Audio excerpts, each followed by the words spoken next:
Kayak fishing, in my opinion, is one of the best ways to get out there and catch fish. And because I love the sport so much, I don't want you to regret your first purchase. And so I compiled a list of 24 reasons why people regret purchasing the first yak, so you can get it right the first time. All right, number one is customer support. I read a lot of forums, a lot of Facebook pages, and a lot of people are really frustrated after something goes wrong on their fishing kayak when they can't get a hold of customer support. Last thing that you want to happen to you is be out for a couple weeks in prime fishing season because something happened to your kayak that you cannot get fixed. I was recently out fishing with a buddy. He owns the same kayak as I do, the Bonafide P127, and he had his gear tracks back here. It's a pretty heavy kayak, and he got the wheels of his sidekicks caught on a janky boat ramp, and it ripped the aluminum gear tracks out.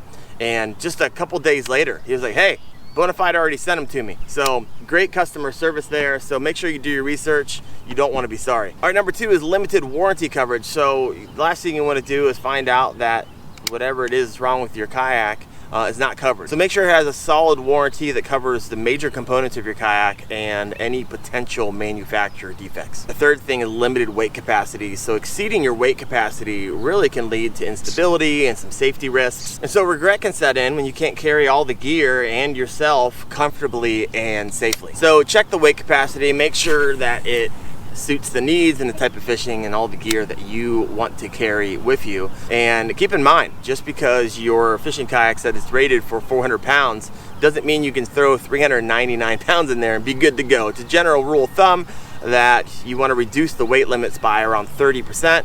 And that's going to help you out a whole lot. If not, you're going to have diminished stability, difficulty paddling and maneuvering, get danger of capsizing your yak. And when you do that, you might lose some expensive gear and rods and reels to the bottom of the lake that you may not be able to recover. And your safety's at risk. So make sure you keep an eye on that. All right, number four is poor quality construction.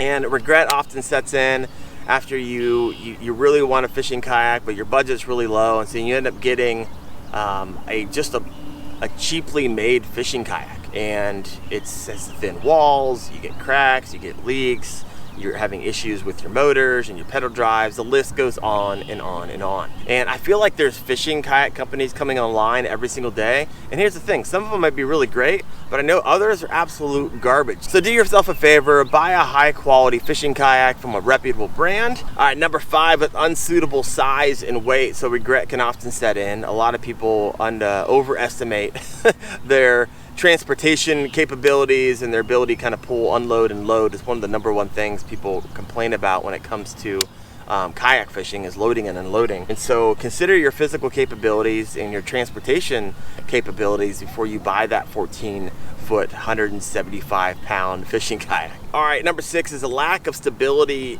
and balance. So regret can often kind of set in if you buy a fishing kayak that doesn't have great stability, and some are better than others. And so you don't want to get out in your first time and it's a little bit of choppy water and feel like you're going to fall out of your kayak. And so some of that has to do with your balance as a person, but some of it has to do with the hull design of your particular fishing kayak. So think that through a little bit. Keep in mind there's like 14 different hull types out there. So do some research. Nothing will ruin your day like flipping your kayak and losing all your gears at the bottom of the lake. And number seven is insufficient storage space. Just make sure, think through that you're going to have all the space on your fishing kayak that you need for the type of fishing and all the tackle and poles you like to bring.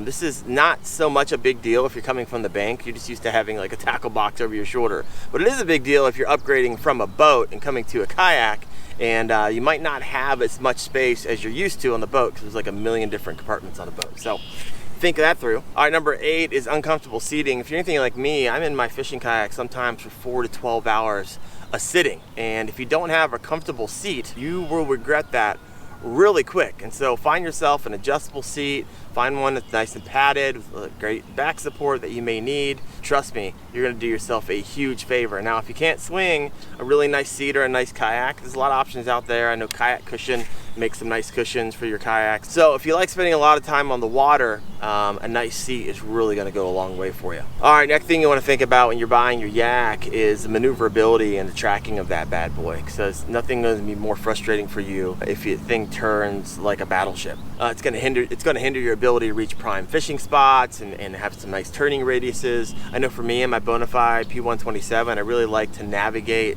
in and around lily pads, and I don't like picking up my motor, so I need this thing to turn fairly well. It does a fairly good job. Now my Native Slayer Propel 10 does an even better job because it's a 10-foot fishing kayak. So just keep in mind, the longer boat you get, the harder it is going to be to turn that bad boy. All right, moving on. Number 10 is lack of essential features. Regret can often set in if you realize your kayak doesn't have things like a paddle holder, or cup holders or rod holders that are built into your fishing kayak. Or you bought a paddle kayak and you quickly realize you want hands-free fishing, and so pick a fishing kayak that meets your specific angling needs, and only you know what that is. Number 11 is difficulty in standing and casting, and so you might regret your purchase if you realize, oh man, I can't stand and I gotta sit the entire time. So look for kayaks that have a stable deck, a wide deck. I know a lot of people opt for the NuCanoe. It has a nice wide stable deck for you to stand and fish at the same time. All right, number 12, this one's kind of a big one, is limited accessibility. And so I know that fishing kayaks tout a lot of storage, like in the bow and in the stern and so forth and so on,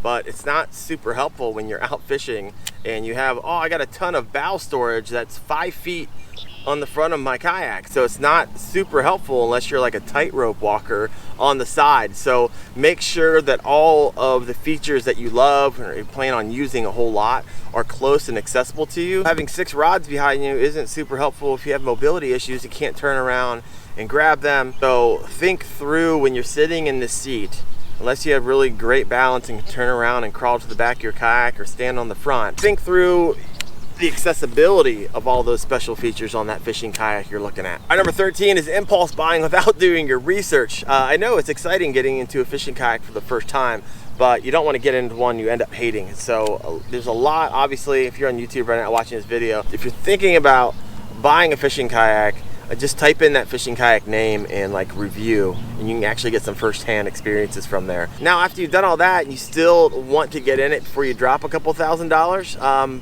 reach out to that kayak company that you might be buying it from and see if they're doing some type of demo day, or if they have the option to try before you buy, to make sure you get into the kayak that you love. You don't want to find yourself $2,000 into a fishing kayak that you get into the first time and hate. It's actually how I bought this one. The guy selling it only used it once. He got in it once, didn't like it. This is an expensive yak. It's like $3,200 new. And so it's not what you want to happen to you the first time when you're buying one. Number 14 is difficulty in transporting their fishing kayak. So this is often one of the regrets after you buy one. You realize that thing is super heavy or super long, and you got to buy a trailer for it that you didn't realize because it's not fitting in your truck. And it also depends on how you plan on transporting it. So something to think through, like you throwing that thing up on a roof rack on top of your family van. Well, you might want to think, you know, maybe something a little lighter if that's something you're going to be doing all the time. Or you throw it in the back of your truck, you might need a truck extender. Are you trailering the bad boy? Do you have a trailer for it? Are you modding out a utility trailer for it? So a lot of things to think through. Think through the transportability of that fishing kayak before you buy it. I know there's some things I didn't think about. I just wanted to get a fishing kayak and was like, hey, I'll figure all this out on the back end, which I did, but it was a lot more frustrating than it needed to be. All right, number 15 is limited fishing features. It doesn't take much for a company to call a kayak a fishing kayak. I've literally seen kayaks that have just 2 rod holders and it automatically becomes a fishing kayak. So think through the fishing features that you want on your yak, or you might regret it after you purchase. Our number 16 is difficult in rigging. What part of the fun of your fishing kayak is to be able to add accessories kind of as you go. And I actually cut my teeth on a lot of my early YouTube videos on how to rig and modify your fishing kayak. But just make sure that it has the gear tracks that you need to be able to add those accessories, or you might regret your purchase. I'm actually going to skip number 17 and 18 because I don't like it. So you're actually only getting 22 reasons people regret buying the fishing kayak. Our number 19 is limited tracking and straight line performance. It's going to be incredible frustrating if you have a kayak that goes left and right all the time when there's a little bit of wind, especially if you're paddling. Try to find a kayak that has really great tracking abilities, and you're going to do yourself a huge favor. Feel really good about that cast, folks. All right, number 20 is lack of portability. So something to think about if you live in an apartment on the 3rd story. Buying a heavy fishing kayak might not be for you, and there's a lot of other options out there, a lot of really great options for inflatable kayaks, and I know some people even get into foldable kayaks, and so something to think about as well. Our number 21 is difficulty in kind of reaching optimal spots and fishing spots, and so a lot of people don't think this through, but if you're fishing, you know, lakes that under 500 acres, then a paddle kayak might be perfect for you. But if you're fishing 500 to 2,500 acre lakes, well, you might want a pedal drive to be able to reach all those spots in a given morning. Or you might even want to get something with a motor on it. And if you're especially fishing lakes that are over 2,500 acres and you really like to get around, then you know what, getting that trolling motor might be the jam for you. So just think through the type of fishing that you like to do. Hate for you to get yourself into a kayak and immediately want to upgrade it. All right, I'm gonna skip number 23 and move on to number 24, which is lack of resale value. So if you buy some weird Chinese knockoff fishing kayak, a lot of times what people like to do is after they fish a fishing kayak one season, they'll sell it and then upgrade to the next one. If you have some weird kayak that nobody wants or no one's buying, you're gonna have a hard time selling that and getting yourself into a nicer kayak. So something to think through on your first purchase. So I own a Native Slayer Propel 10, and what I'm in right now is a Bonafide P127. And if you're interested in how I have those rigged up, you can check out the Native right here and the Bonafide right there.